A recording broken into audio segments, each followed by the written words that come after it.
Programang ito ay rated SPG. Striktong patnubay at gabay ng magulang ang kailangan. Maaaring may masiselang tema, lengguwahe, karahasan, sexual, horror o droga na hindi angkop sa mga bata.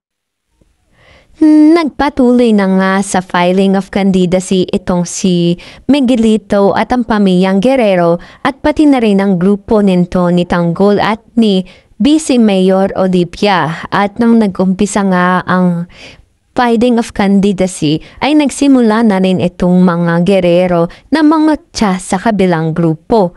At nang mapuno nga itong si Tanggol ay hindi nga niya naiwasan. Napatulan nga itong si Miguelito at suntok na niya sa harap ka ng press con at dinampot na nga ng mga kapulisan itong si Tanggol upang dalhin nga sa presinto. At sabi nga ni Olivia kay Tanggol ay hindi na nga dapat niya pinairal ang kanyang init na ulo dahil nga gagawin itong pandaba ng mga Guerrero sa kanya. Ngunit sabi nga nito ni Tanggol ay sila naman daw ang nauna. Aabangan nga natin kung ano pa ang mga susunod na mangyayari dito nga lang yan sa FPJ's Batang Quiapo.